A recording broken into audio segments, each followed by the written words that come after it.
So, like I said earlier, we're doing the aftermath, part 3 tonight. So we're ending it off tonight with the aftermath. So let me do some recaps, just in case you've forgotten over the last week what we've been speaking about.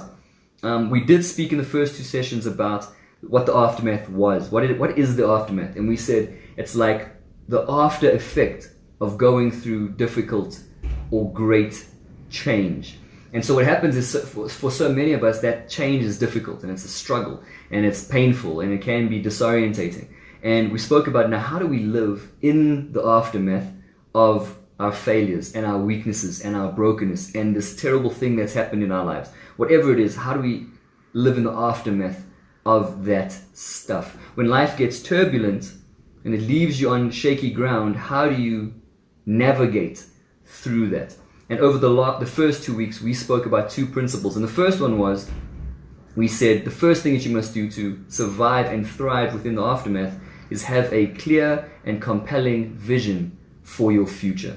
Have a clear and compelling vision for your future. So wherever you are right now, you have something that you're looking forward to, something that you're moving towards. And what that does is it liberates you from your current circumstance, because you're constantly thinking ahead. This is where I want to be. Where I am now is not where I will stay. I'm going somewhere. It's powerful to be forward thinking, to be future orientated and future thinking. That's what we spoke about in week 1. Number 2, we said focus on what you can change and accept the things you cannot. So we said in the middle of all this great change that's difficult and hurting and painful and disorientating, we said it's important for you to know what can you change and focus your energy on the things you can change. And then what you can't change, what's out of your hands, learn to accept those things. And that will help you where you are right now, because you won't be putting your energy in the wrong places. There's nothing more draining than you trying to change a situation that's out of your hands, out of your control, where you have no power. And then you spend all your time and investment trying to fix that thing. It's exhausting. So instead we said, look at where you are.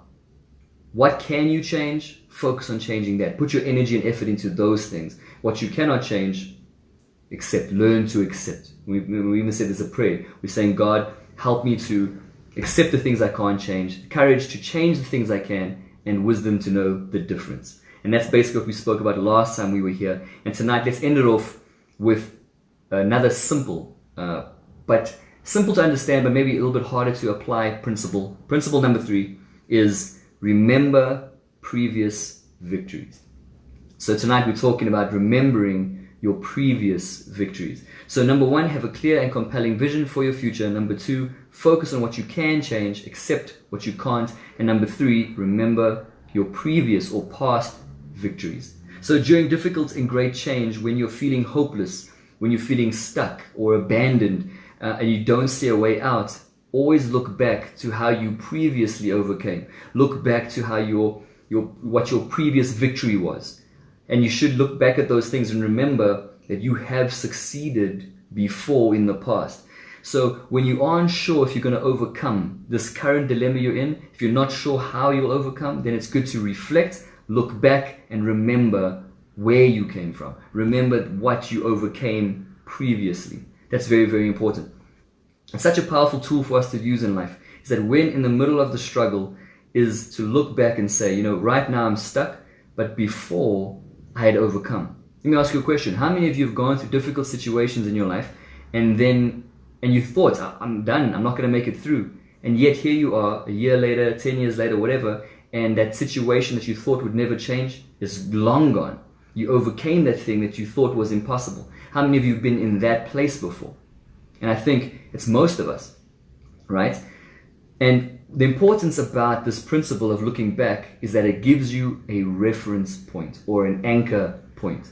And tonight I want to talk to you about having anchor points, having reference points in your life. References are important simply because they remind us of what we accomplished previously. It reminds you of previous victories. It shows you that you have overcome in the past before. Just as difficult situations that you also felt stuck in, yet you made it out. So when we look back, we're like, but look how I overcame in that part of my life. Look how God showed up for me there.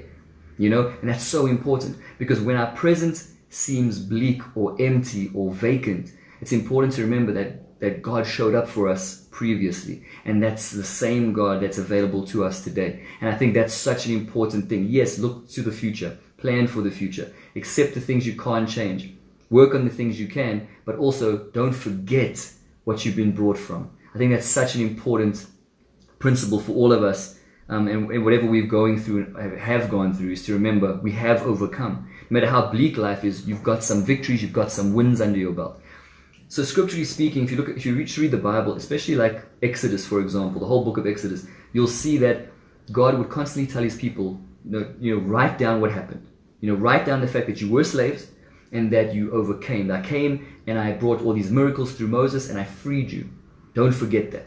And then the next generation, God said the same thing. He's like, don't forget where I brought you from. Why? What was God doing? He's building an anchor point or a reference point in his people's lives. He's saying, don't forget where I've brought you from. It gives us not just an anchor to remember God's goodness, but it gives us an anchor for our faith to rest on when things aren't changing right now. And this message comes at such a difficult time for us because we're in that place. For me and my wife, there's a situation where we're feeling quite stuck. And it's been stuck for a while, and even the future's feeling a bit blurred in this area. But I need to remind myself to look back, because there has been many instances and references that God has actually shown up before.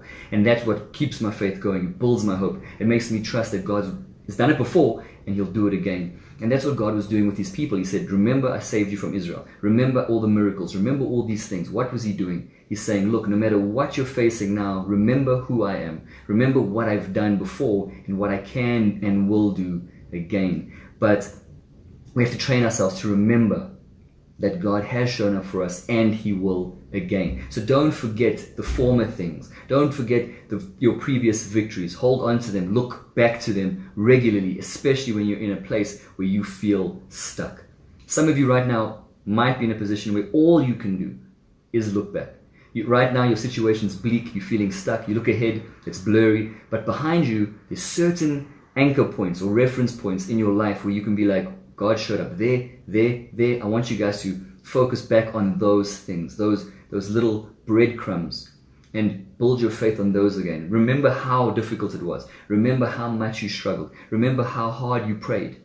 And it never felt like it was going to change, but it changed.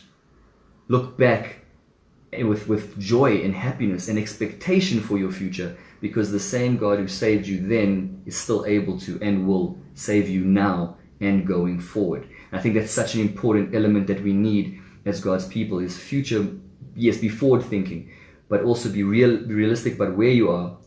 Put effort into the things you can change, but also don't forget your previous successes, your previous victories, how God showed up before, your testimony. That's basically what it's talking about. There are certain points in your life where God did show up. Maybe it doesn't feel like he's showing up right now, but he has shown up before. Hold on to those things because they're really, really powerful. Don't forget your breakthroughs, your previous breakthroughs. Don't forget your previous victories, your previous successes. Constantly remind yourself, especially when you're in the aftermath of something terrible or great and difficult change. Remind yourself of how far you've come. Because the same situation you're in now, in a different way, maybe previously you were in the same situation. You thought you were stuck. You thought that this is it, I'm done. Yet you made it through. And today, wherever you're stuck with, whatever you're struggling with, whatever feels like it's not moving, it's not budging, like you can't, this mountain refuses to go, that remember that previous mountains have gone, and this one, it's only a matter of time, but this one will move too. So, what I want to talk to you about tonight is really simple. It's a short message. I just want to do a summary of this series in total. Then I want to talk about tonight and about looking back and remembering your victories. I want to get your opinions of it. And let's just do a quick summary. What we've learned here in the Aftermath series is when you're going through great and difficult change, when you're feeling stuck, when life has knocked you, when you're struggling in the aftermath of your failures or your weaknesses, first and foremost, have a vision, a compelling vision for your future, because that helps you to be forward thinking, to move towards something. Also, be accepting of what you cannot change. That's talking about where you are right now. I can't change everything. I'm not in control of everything, and that's okay. Let me put my energy in the things I can control. It might just be my attitude. It might just be the way I see life. I might have to challenge my perspectives. But whatever, just work on those things that are in your power. And finally, in the midst of the aftermath, in the midst of the struggle, don't forget your reference points. Remember your previous successes, your previous victories, and your previous breakthroughs, because they are an anchor point for your faith to build on. And just remember that if God did it for you before, He can do it for you now, and He will do it for you again.